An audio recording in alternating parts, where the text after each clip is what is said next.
Bonjour encore, on va suivre encore dans les évangiles.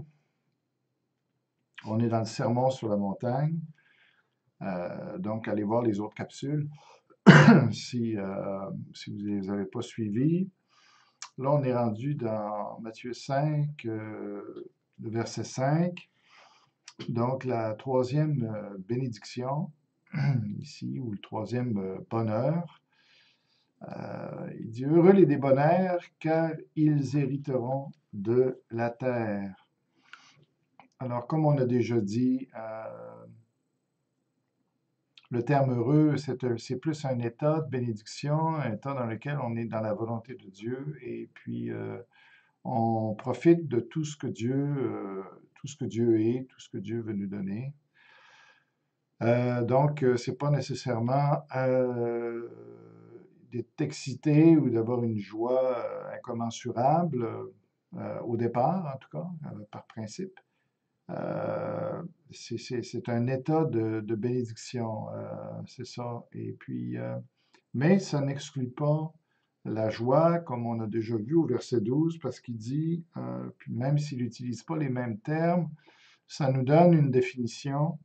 Quand il dit réjouissez-vous, soyez dans l'allégresse. Alors, ça n'exclut pas le fait d'être heureux ou d'être dans un état béni, n'exclut pas le fait de vraiment le ressentir émotionnellement par de la joie et c'est ça, et de l'excitation. Il y a ça, mais c'est pas principalement ce sens-là, mais ça vient s'ajouter, c'est compris dedans. Heureux les débonnaires, car ils hériteront de la terre. Encore là, je veux dire que la première phrase, première partie de ces bénédictions-là, ou de ces béatitudes, eh bien, la première partie se rapporte à cette vie-ci, tandis que la deuxième partie se rapporte à l'éternité. L'éternité ou le millénium, ça ne l'exclut pas. Donc, alors, heureux, on pourrait rajouter ceux qui sont maintenant débonnaires, car ils hériteront de la terre quand Jésus va revenir. C'est ça. Alors, maintenant. Alors, qu'est-ce que ça veut dire débonnaire? C'est un terme qui est compliqué à vraiment bien traduire. On peut le traduire aussi par heureux les doux, car ils hériteront la terre. Doux dans quel sens? Bien, d'abord, ce qui nous met sur la piste, c'est quand on voit la bénédiction qui vient avec. Vous avez dû remarquer, par exemple, heureux les pauvres en esprit, car le royaume des cieux est à eux. Alors, ça parle de richesse. À ce moment-là, le royaume des cieux, c'est vu comme une richesse qui vient remplacer la pauvreté. Donc, une richesse en esprit qu'on va avoir dans l'éternité. Par la suite, heureux les affligés, car ils seront consolés. Donc, on voit qu'il y a un lien direct entre la vertu ou la béatitude. Et puis, bon, la béatitude, c'est être heureux, mais les affligés, ici, c'est la vertu, car ils seront consolés. Donc, il y a un lien, être affligé, consolé, on voit que c'est le renversement de la situation. Même chose aussi au verset 6, heureux ceux qui ont faim et soif, car ils seront rassasiés. Donc, être rassasié, c'est l'inverse d'avoir faim, soif.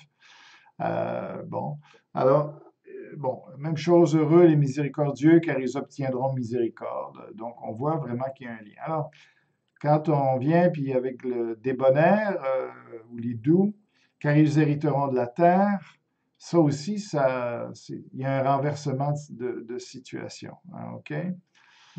Alors, le débonnaire, c'est celui qui a rien, finalement. C'est celui qui est doux, d'accord, qui est non violent. Ça ne veut pas dire qu'il est naïf. Des fois, les Grecs n'avaient pas un trop grand respect pour l'humilité. Pour eux, c'était de la faiblesse. C'était loin d'être une vertu. Mais pour un chrétien, l'humilité, c'est une vertu. La douceur, c'est-à-dire de ne pas se venger, de ne pas exercer de violence, c'est une vertu, mais c'est pas parce que on serait pas capable de se venger, c'est pas parce qu'on serait pas en mesure de défendre nos droits, euh, et puis de se faire justice soi-même. On voit clair, on n'est pas aveugle, on n'est pas naïf, bonasse, dans ce sens-là, qu'on est conscient de ce qu'on nous enlève, de quoi on nous prive, des injustices dont on est victime.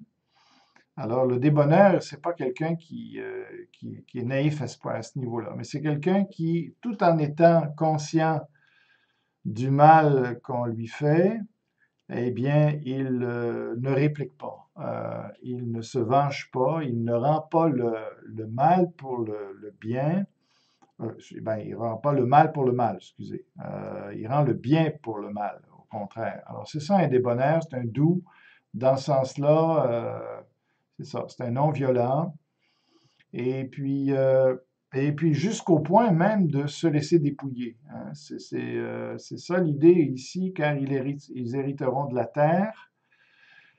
Alors, c'est que on le dépouille de la terre, hein. Il se défend tellement pas, il ne revendique tellement pas ses droits que Dieu va en tenir compte pour justement lui redonner tout ce dont on lui a pris, tout ce dont on l'a privé et encore plus, et beaucoup plus même, on pourrait, au centuple, hein, la parole de Dieu dit.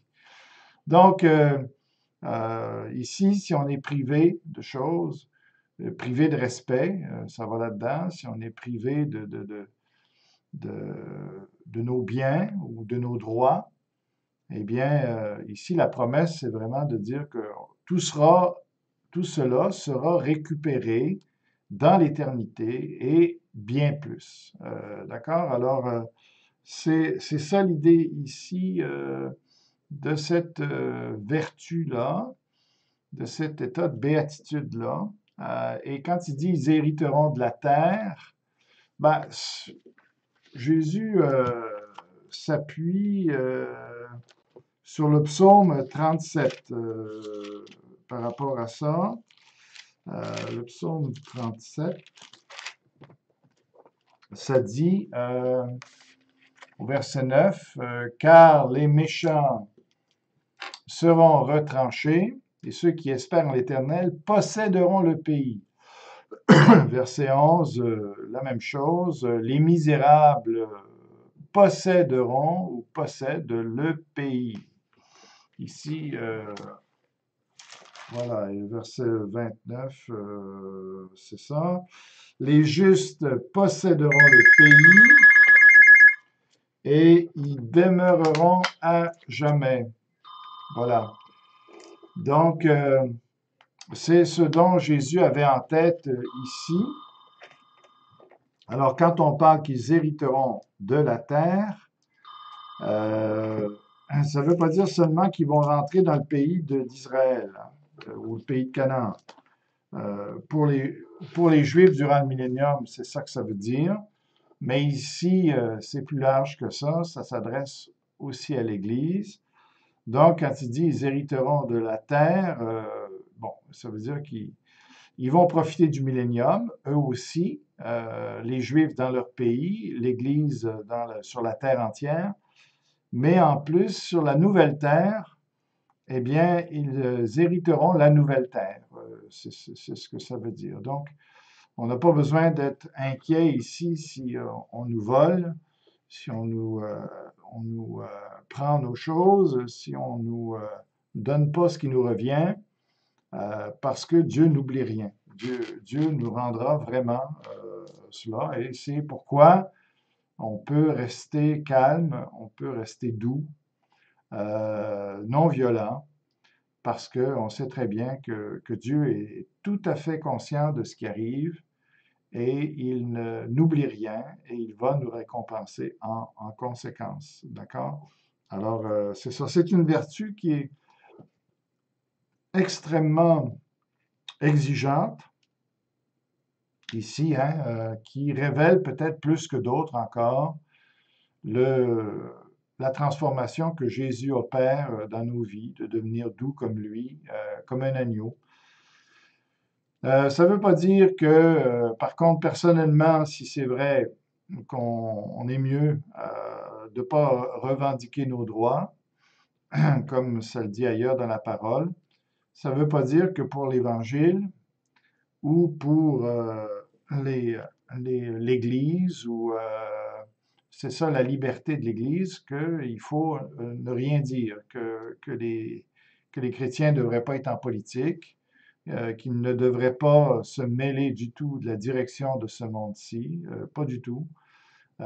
C'est pas à ce niveau-là. Je pense que on a raison de faire d'avoir des revendications euh, pour les droits, pour que Dieu continue d'être adoré, pour que l'Église continue d'avoir ses droits, que les chrétiens, le christianisme soit reconnu et tout ça. Mais donc, il faut, ici, c'est personnel, hein, c'est surtout au niveau des droits personnels qu'il qu'il faut être capable de renoncer à nos droits.